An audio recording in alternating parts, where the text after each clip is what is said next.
Hello there and welcome back to Hydroponics Daily, your go-to podcast for everything soilless cultivation. I'm your host, Dr. Russell Sharp, and on a previous episode, we talked about sweet potato and how it would be a good crop to start off in hydroponics and how there could be a nice little business there growing what's called slips, young sweet potato plants through the winter in the UK so that you could supply them to UK home gardeners and even conventional large-scale farmers in the spring, because the growing season just isn't long enough to grow sweet potatoes in the UK. The last spring frost and the first autumn frost, they're too close together.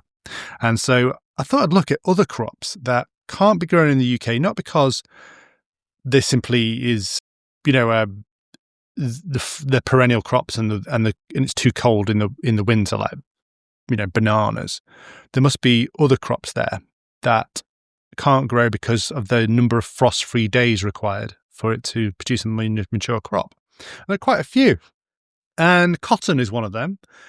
Obviously, cotton needs very long, hot, frost-free conditions, so it's never going to be, even if there was frost-free days for long enough, it's still not going to be a crop for the UK. It's more for like Central Asia and places like that in America. But interestingly, they are growing cotton in the University of North Nottingham for looking at hydroponic cotton. Jute and kanaf, they're another fibre crop from the tropical hibiscus genus, and they require sustained warmth and long days, and you're not going to get a fibre crop out of them. You might get an ornamental plant, but that's about it. And castor oil, technically an annual, bred for hot climates in most of the UK, can grow, and it's very, very popular as a bedding plant, as a central plant in bedding. You'll see that lots of councils use that, but you won't get a crop out of it. Now, other crops you might think can be grown, like sweet corn and popcorn. Most of those varieties are there's just not enough frost-free days and accumulated heat units through the summer to grow really high quality sweet corn and popcorn. You can get some sweet corn varieties that will grow in the UK, so perhaps popcorn for the UK could be grown hydroponically.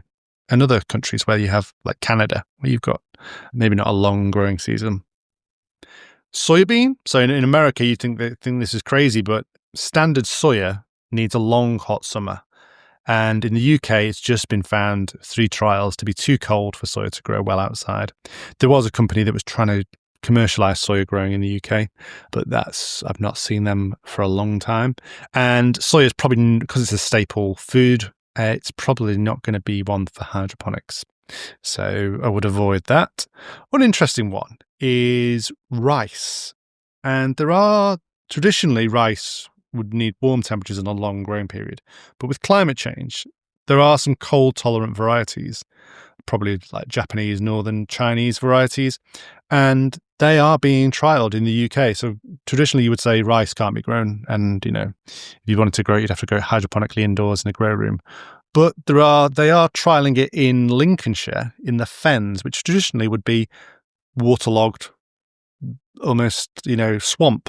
Not swamp, because it's alkaline. Swamp is acidic, isn't it? Whereas fen is alkaline. And so you've got this natural boggy, I want to say boggy, it's not even a bog, is it? A bog's acidic.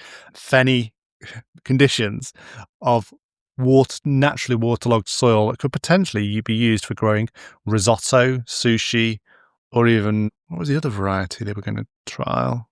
Basmati. There you go. I carefully avoided an Indian accent as I said that.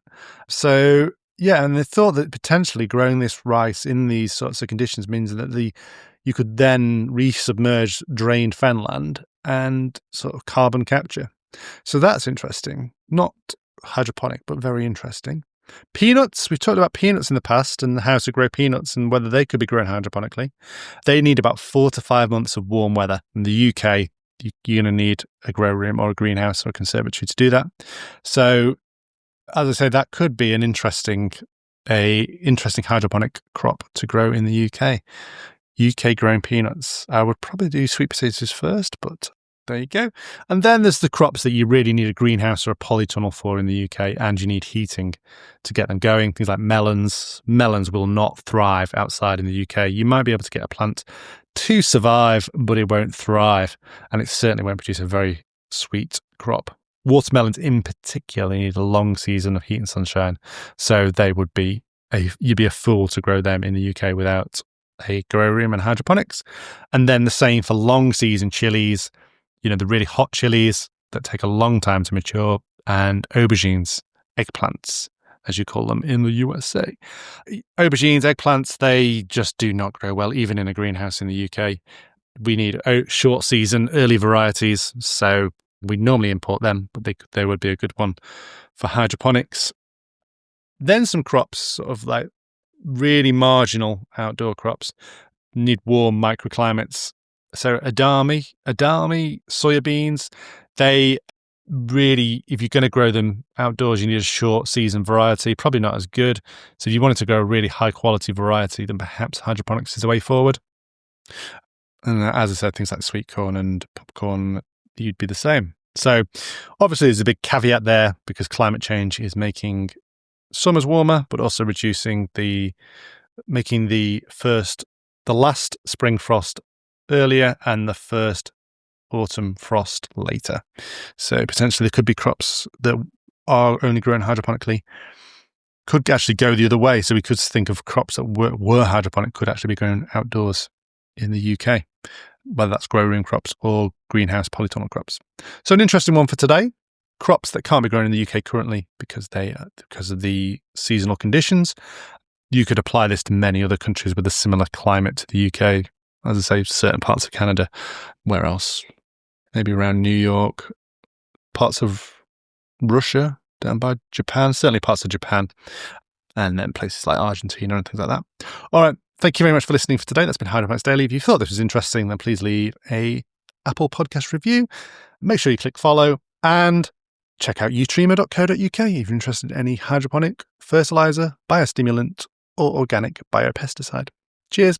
See you tomorrow. Goodbye.